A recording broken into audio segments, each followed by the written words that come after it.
Bonjour à tous et donc bienvenue dans ce 29e épisode des Legality Times. Nous avions traité il y a de cela quelques semaines l'insolvabilité côté débiteur et côté personnes physiques ou juridiques en difficulté financière. Aujourd'hui, on va la traiter côté créancier. Comment recouvrer efficacement un impayé? Ceux qui l'ont eu comme prestataire de service en tant que recouvreur de créances, malheureusement pour eux, ceux que j'ai eu en face, en tant que débiteur, savent que je suis, toute modestie mise à part, non seulement un excellent, mais un redoutable recouvreur de créances. Pourquoi sommes-nous, chez Trébuchet Lawyers, de redoutables recouvreurs de créances? Parce que nous savons que, quelle que soit la circonstance, quel que soit l'environnement socio-culturel, quel que soit le pays, France, Espagne, ailleurs, qui paye-t-on d'abord en tant que débiteur? Les créanciers les moins tolérants. La règle de tout, quand vous prenez vos impayés un par un, parce que pour solutionner, quand vous faites face à de multiples problèmes, en général, il faut prendre les problèmes un par un. Donc quand vous êtes criblé de dettes, il faut prendre les créanciers un par un. Et la règle générale, c'est qu'on paye toujours les créanciers les moins tolérants. Donc, si vous n'avez pas le cran, la niaque, d'agir, même si la personne en face de vous, le débiteur, est un ami, un ancien ami, partenaire de travail, que sais-je, si vous n'avez pas, vous, le cran, d'aller au front et d'agir véritablement comme avec quelqu'un qui vous doit de l'argent, on le fait pour vous. Et on le fait efficacement. Encore une fois, la prévention, c'est la clé de tout. Nous avons un service ici qui s'appelle Solvency Survey, où on fait une étude. Alors c'est fait bien sûr pas tout seul. On a un cabinet d'audit avec lequel on travaille.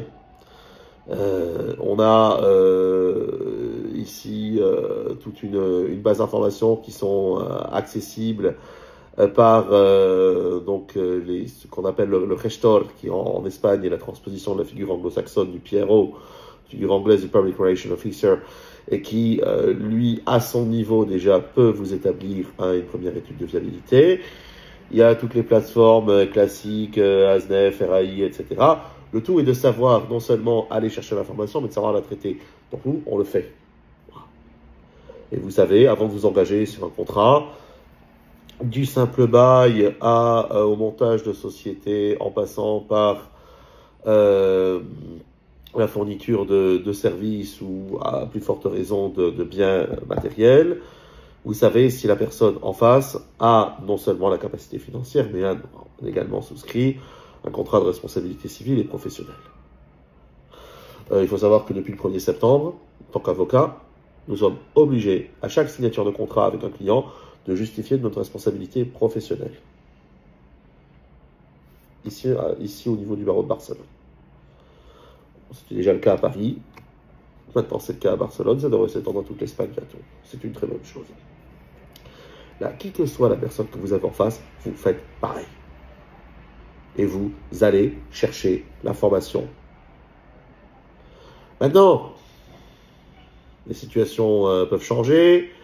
Il suffit de très peu. Bon, on l'a vu avec la pandémie du Covid, mais enfin, il suffit de très très peu de choses pour qu'une santé financière de là passe à là. Bon, voilà. Ça peut effectivement changer en un rien de temps. Là encore, il y a un moyen de prévenir qui est le système de la garantie, les sûretés classiques, gages, hypothèques, cautionnement, mais également tout simplement une garantie financière bancaire, ce qu'on appelle ici en Espagne l'aval bancario, qui est exigé par bien des propriétaires vis-à-vis de locataires dont la situation financière reste incertaine. Soit vous prenez le cautionnement d'une banque, soit vous prenez le cautionnement d'un tiers.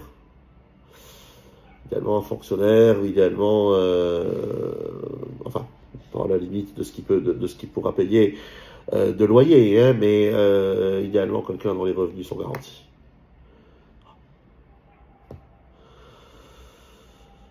Fonctionnaire ou entier, comme on dit. Mais voilà, idéalement quelqu'un dont on sait que les revenus sont sains, sûrs et solides.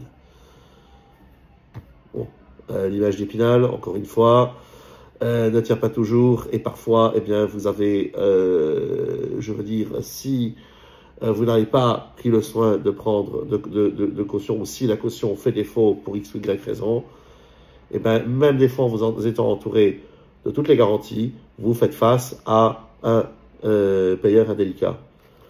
Donc, agir vite, tout de suite, dès le premier à payer. Agir de façon officielle.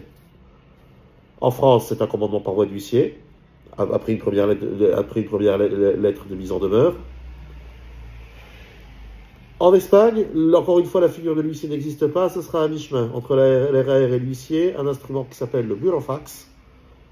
Burofax, courrier officiel, certifié par un agent de justice, 38 €. Le contenu est certifié par un agent de justice, et même si la personne fait l'autruche, il ignore et ne va pas le chercher, la date de tentative de remise fait foi. Pareil que pour un constat d'huissier. Donc on commence par ça. Si jamais ça persiste, en France, action recouvrement de créances. Ici, juicio monitorio, c'est la même chose. Sachant maintenant, vous savez qu'on nous oblige d'abord à négocier. En Espagne, la loi organique 1/2025 sur les masques, mesures alternatives de solution au conflit, medidas alternativas, je ne sais plus si je parle français ou espagnol, medidas alternativas de solution à conflicto. Donc on va vous obliger à négocier. Bon, alors évidemment, vous allez me dire en matière de recouvrement de créances, vous voulez négocier quoi? S'il a payé, s'il n'a pas payé, qui paye ou qui paye pas. Ok, bon. Alors maintenant, il y a un autre critère qui peut paraître impensif, mais enfin, qui est la situation de réelle difficulté du débiteur. 2 fois sur 3, le débiteur qui vous dira avoir des difficultés, en réalité, il n'en a pas du tout. Parce qu'il a fait passer d'autres urgences avant vous, ou qu'il n'a tout simplement pas envie de vous payer, pas d'intention, voilà. Bon, 2 fois sur 3. Mais l'idée, c'est que vous puissiez tomber sur cette fois-là sur 3 où le débiteur est vraiment en difficulté, et avec la meilleure des volontés, il ne sait pas vous payer. Donc, vous allez trouver une solution alternative, c'est-à-dire que vous allez trouver un plan de paiement, plan de réalisation de pago en espagnol, où on va échelonner, la dette. Donc si votre débiteur, bien évidemment, se déclare en cessation de paiement, le tout, alors là, on est sur un autre terrain. On est sur le terrain du derecho concursal, le droit du débiteur ou l'entreprise en difficulté, l'entreprise émettrice en difficulté. Donc là, on va s'inscrire en tant que créancier. Encore une fois, les créanciers pourvus de sûreté passeront avant les créanciers, on dit en droit, chirographaires, c'est-à-dire dépourvus de sûreté. Donc, pour tout ce qui est dette à minima importante, faites-vous signer un aval, un cautionnement. C'est hyper important. On ne vous le répétera jamais assez. La prévention, j'y reviens toujours, et ça en fait partie. Voilà. Donc l'idée, c'est que vous puissiez effectivement tomber sur quelqu'un qui sera véritablement en difficulté. Et là, bon, le tout, c'est que chacun y mette un peu du sien. Aussi vrai qu'un crédit vous engage et doit être remboursé, c'est comme ça, c'est pas moi qui le dis, c'est le code de la consommation. Hein, et c'est la phrase par laquelle commence tout contrat de crédit, consommation, hypothécaire, en tout cas en France. Un crédit vous engage et doit être remboursé. C'est pareil avec toute dette, c'est pareil avec tout contrat. Tout engagement, le contrat faisant la loi des parties, tout engagement est fait pour être respecté. Si les parties elles-mêmes ne sont pas là pour respecter leurs engagements, je me demande bien qui le fera. On est d'accord. Alors qui le fera? On fait appel à l'autorité judiciaire, quand on n'a pas le choix. On fait l'appel à un arbitre, la clause compromissoire, qui vous permet de lever votre conflit devant un juge arbitral au besoin. On fait appel à une juridiction qui jaugera. Encore une fois, en matière de paiement, c'est facile, vous avez payé, vous n'avez pas payé, le contrat est en vigueur ou pas, s'il est que vous n'avez pas payé, exécution, quoi. Mais encore une fois, il y a des circonstances dans lesquelles, il faut jauger le besoin de la situation du débiteur. Le créancier, il n'a pas à justifier de son besoin. Vous n'avez pas à dire, oui, mais je vais recouvrir ma dette parce que derrière, j'ai ça. Non, je vais recouvrir ma dette, point. Vous n'avez pas à vous justifier.